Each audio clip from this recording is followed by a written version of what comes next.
Hey guys, welcome to this year's 5th annual Bluff for Charity Poker Tournament. I'm your host, Victoria Pham Nguyen, in the lovely El Segundo. Today we started off with 26 players and are down to the final table.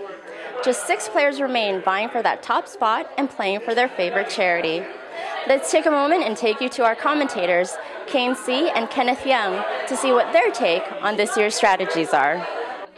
Thanks, Victoria, and welcome everyone once again to the 5th annual Bluff for Charity Poker Tournament. My name is Kenneth Young, alongside with Kane C, and we have a great show for you today. Now, this is a fun little tournament with a unique format, and it was created by Kane, so we're going to let the man tell us how it works. Kane? Thanks, Kenneth. The Bluff for Charity is a 2-part event. The first part is a poker tournament, where the entire prize pool gets donated to charities, selected by the top 3 finishers. The second part is a Secret Santa. All the players bring in an unwrapped gift, and the winner gets to choose the first gift. The runner-up gets to choose the second one, followed by the third place finisher, and so on and so forth. Now, everyone gets to choose a gift except for the first person to bust out, because that player only gets what's left over. So you don't really want to be the first person to bust out, otherwise you're going to end up with something silly like a 6-pack of whitey tighties. I could use one of those right now. I don't wear underwear. Okay then, well, now that we know how the tournament works, let's go meet some of our past champions. Victoria sat down with some of them, so let's go see what they had to say. So Vince, you're our defending champion. Tell us how you did it last year. Well, last year, I think I played a pretty smart game and followed some of the advice that was given to me by, Kane and Kenneth, my nemesis. So, I went in and, overall just played strong when I felt like I needed to, and, pretty much, raised or folded. So, yeah, and when it got down to the final table, it was just pretty much a fold or all in, and that seemed to work pretty well. So which 2 charities did you donate to? Donated to the ASPCA, as well as to the Carter Center. What do those charities mean to you? ASPCA, most people are familiar with that. They, help the furry animals. And the Carter Center, most people may not be as familiar with, but they help the furry children. Any new strategies going into it this year? This year, I don't know. My strategy is probably about the same. But, honestly, I don't think I've really played poker since last year. Well, good luck. So Ken, you won the first and third seasons of the tournament. How does that feel to you? It feels good. Tournaments are a challenge at any level. Anytime you can win one feels pretty good, and to win the same tournament twice is a special feeling, and I'm proud of it. So, any new strategies coming into the tournament this time around? I think I'll do the same thing, which is I'll play my game because I'm way better than everyone. Not true. No, I'll do the same thing I normally do and try to exploit players that I think are weak, and try to use my skill edge, and I have no idea what I'm talking about. Both years you donated to the World Wildlife Foundation. What does that charity mean to you? It means a lot. I think in general mankind's taking more than its fair share from this planet, and I think we can give a little back. And this won't pay back all that we've taken, but I think it's a step in the right direction towards making this world a better place. Any chances for a trifecta this year? I will certainly do my best. See what happens. You ready there, champ? Yeah, sorry. I won 2 of them, too, Let's meet our final 6 players and find out their chip stacks and position. In C1, we have Chris, who's a lawyer. Unfortunately, he's our shortest chip stack with only 17,000 chips. In C2, we have Natsumi, who apparently is a jet setter. She has 25,000 chips. Now, what's a jet setter exactly? I think it's a title unemployed people give themselves. Well, next to her in C3 is her boyfriend Vince, who's a wealthy banker. He ties her with 25,000 chips. So not that wealthy. In C4 is Bob. He's a manufacturing executive. He's got 40,000. In C5 is Steve, who's a sales manager. Apparently this guy knows a thing or two about money, because he's a chip leader with 100,000 chips. Rounding out the field in seat 6 is Kathy. She's a management analyst. She has 21,000. Arcane, well, blinds are 1,000, 2,000. What's the best strategy here? Well, with the majority of people having between 10 and 15 big blinds, I think they should be looking to go all in with any pocket pair, any ace, and probably any face card. I think we're going to see a lot of all-ins pre-flop. What do you think? Yeah, I agree. I think luck is going to play a bit of a factor here. Whoever can pick up a big hand early on and double up is going to have the best chance to win. Now, having said that, who's your pick? I got to go with Vince here. Vince knows the game, he's been in the final table, and he's our defending champion from last year. I'm going with Vince. I might have picked Vince, but he laughed a little too hard when I busted out. Also, his chip stack isn't quite so healthy. I gotta go with Steve. Steve has 100,000 chips, nearly half the chips in play. That's tough to beat. He's my man. All right, well, there's only one way to find out. Let's kick it back over to Victoria. All right, thanks, guys. The table's all set up. Our players are eager and ready to go, so let's shuffle up and deal. Well, Kane, looks like you're right about the all-ins. Two players with the chips in the middle right away. It's Vince versus Chris. Chris with his tournament life at risk. Let's see what they have. Vince has 2 queens. And Chris has 2 king. All right, well, let's take a look at the flop. Ooh, king on the flop right away, giving Chris the lead. Ouch, another king on the turn. And a meaningless river giving Chris the double up, crippling Vince. Well, bad break for Vince, but early in the tournament, he called Robert's all-in with pocket jacks. Robert had pocket aces. Vince flopped a jack to win the hand. So he was way behind that hand and won. He was way ahead in this hand and lost. Sometimes you get lucky, sometimes you don't. That's poker. Ken, check this out here. We've got a big hand brewing here. Nasumi is all in against Kathy. Kathy has a pair of jacks. Nasumi has ace-5. It looks like Nasumi made the ace-5 straight on the turn when all the money went in. Nasumi's going to double up here, and Kathy's going to be crippled. Kathy looks like she's going to be forced to go all in very soon. Tough break for Kathy, but certainly understandable play. Well, we've had an amazing turnout for this year. The largest field in the history of this event. That's right, Kane. 26 players showed up to play with a good mix of seasoned players and total newbies. Let's take a look back.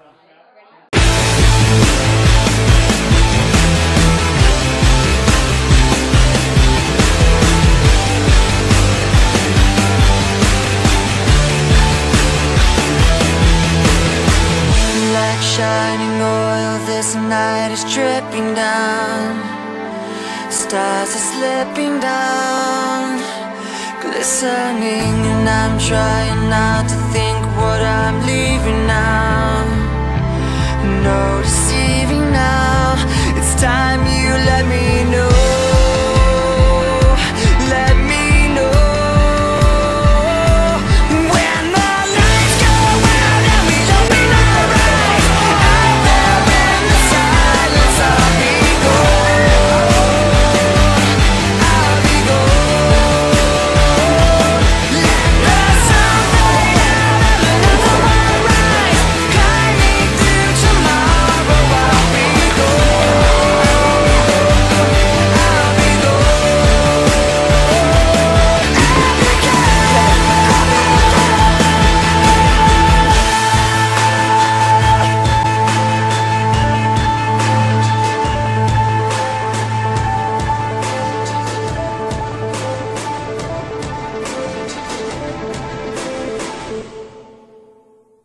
Alright, Kane, let's get to the bust outs. First out in 26th place is Jamie. Next to go is Misato. It's not a good start for the ladies. Representing 24th is Alan. Followed by Cece, who plays online poker. Doesn't look like it helped her here. 3 women out, Kane. This field just got a whole lot uglier. Out in 22nd is JD. Another 2-letter name to go is JT in 21st place. Third J in a row, it's Jonathan, out in 20th. Well, Kane, we should let the viewers know that this was a rebuy tournament. What does that mean exactly? Well, it just means that if you bust out early, you can buy back in. And several players took advantage of the opportunity tonight. Who won the most? We should have an award for that. Something like Donkey of the Night. Who would that be? I seem to remember Vince busting out and rebuying twice. Vince, huh? So he's the one? He's the one. All right. Vince, you're the, You're the Donkey of the Night.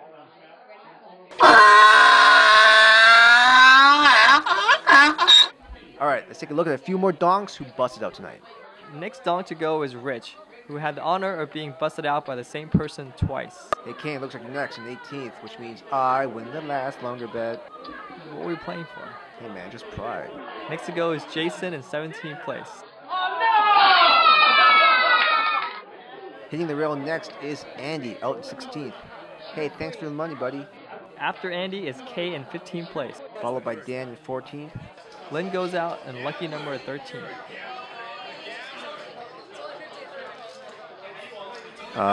Hey Kane, I don't think she knows she's out yet. Doesn't look like it. Yeah, she'll figure it out. Okay, we'll be back for more recasts, but let's get back to the final table action where we have a big four-way pot and 2 players all in. All right, let's see the flop. The flop is Jack 6-4. All in. Steve's all in. And we've got a call. We've got 4 players all in. Let's see what they have. Looks like Steve has pocket jacks for top sets. Nice. Kathy has 8 high. Chris with ace high. Vince with the queen high. Kane, they're all drawing dead here. Which means the turn and river don't even matter. We just eliminated half the final table here. The remaining 3 players all in the money. It's Kathy out in 6th, Chris out in 5th, Vince out in 4th. Let's go down to Victoria, who's got Vince, our defending champion, and Bubble Boy. Okay, so I'm here with our defending champion coming into 4th place this year. Vince, what happened? Well, I guess this year my strategy just wasn't as strong.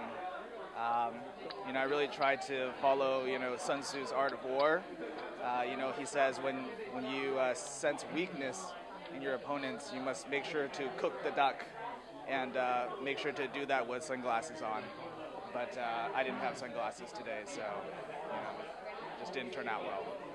So basically you're a dead duck. Something like that. Kane, I gotta give it to Vince. In the 5-year history of this event, he's a tremendous success. That's right, Ken. Vince was runner-up in Season 1, champion of Season 4, and now 4th place in Season 5. That's an amazing run. Great job, Vince. You deserve it. You played great.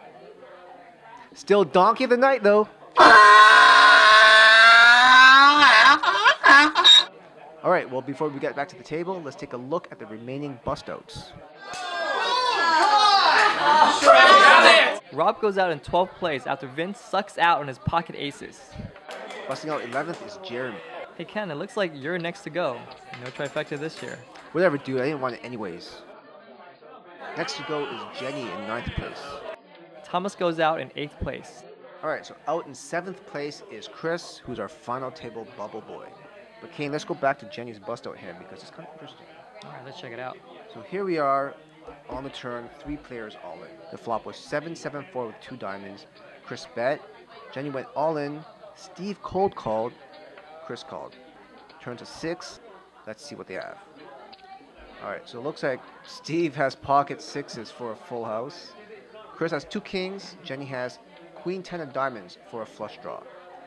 Here's where it gets fun though, Kane, because the river is a 5 of diamonds, giving Jenny a flush. I don't know if she knows that a flush loses to a full house. She's going to find out right about now. Hey, PG-13, it's a family show. So that ends Jenny's run in the tournament. Let's go back to the final table action. Whoa, looks like we missed some action while we're away, Kane. That's right, Kenneth. Nasumi is all in here with Steve on a flop of ace, deuce, 4. And it looks like Nasumi has ace, deuce for 2 pair. And Steve, wow, Steve has 3-5 for a flop straight. Brutal, just brutal. Nothing either player can do but get the money in. It's just a cooler. Yeah, it looks like the turn and river doesn't help Nasumi, so she's out in 3rd place. But she's in the money, and Victoria is with her now, so let's go see what they have to say. So you're the first to make it to the money. Who are you donating to? Donate to a charity called ASPCA, and it stands for American Society for the Prevention of Cruelty to Animals. And how important is this charity to you? This charity means a lot to me because I care a lot about animals, and I feel that they don't have a voice, so I feel that we as human beings have a responsibility to help those that are in need. That's good. Okay, so guys. All right, Kane, well, we're down to heads-up play, but first, let's bring in the prize girls. All right, well, here comes Jenny with the cash, followed by Cece with the trophy. They do look lovely, don't they? Who, Bob and Steve? Yeah, I agree. Well, Kane, we're down to Bob and Steve. Bob with 47,000 chips, Steve with 173,000. Blinds are 2,000, 4,000. What's the strategy here? Well, Bob has to overcome a 3-to-1 chip deficit, so he should just pick a halfway decent hand, go with it, and hope to double up a couple of times.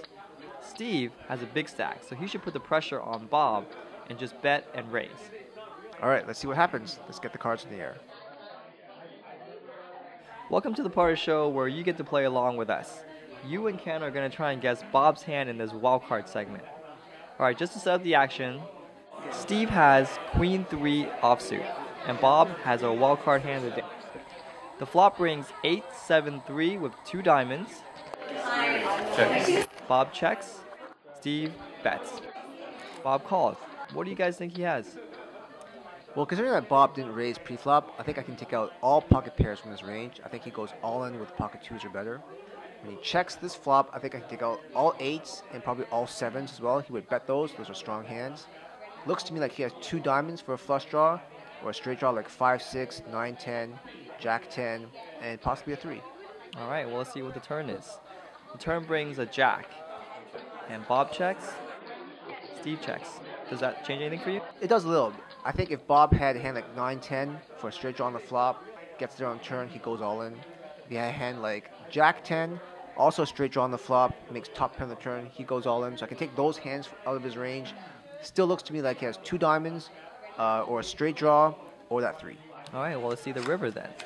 Ooh, the river is interesting. It's a Jack of diamonds. That's 3 diamonds, completing any possible flush draws. And Bob goes all in.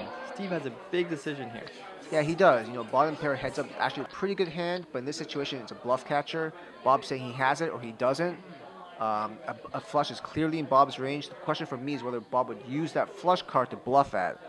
I'm not sure if he does. I think he has it. If I'm Steve, I fold. All right, well, Steve is Steve, so let's go see what he does.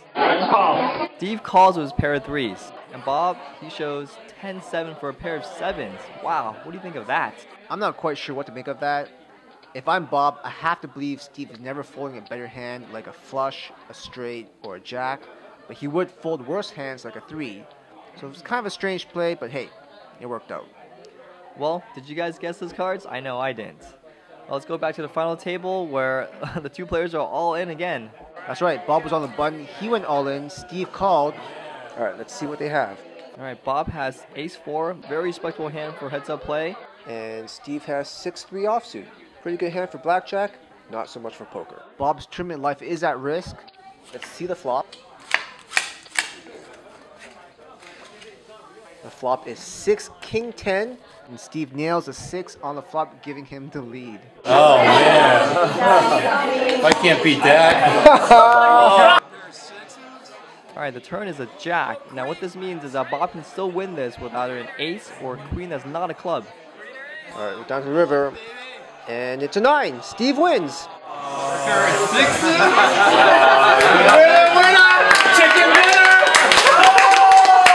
Well, Kane, great tournament, 5th year in a row. What are your thoughts?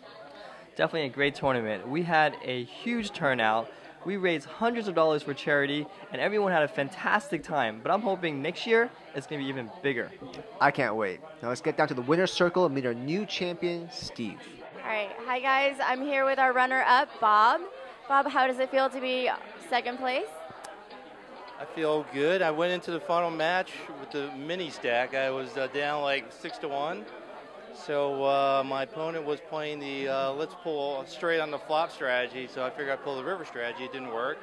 And I made a little comeback, but I didn't quite get there. But I'm pretty happy about it.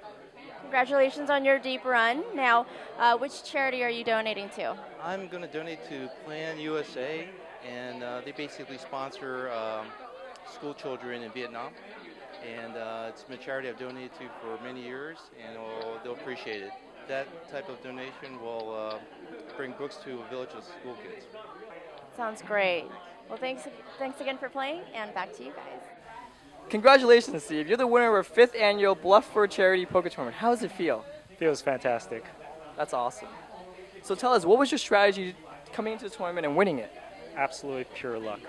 That's great. All right, so Steve, you are donating to Arcadia High School, right? Yes, I am. Okay, so tell us what that means to you. Well, it means more money for the schools. Every school needs more money because as all of the cuts being made, so anything will help.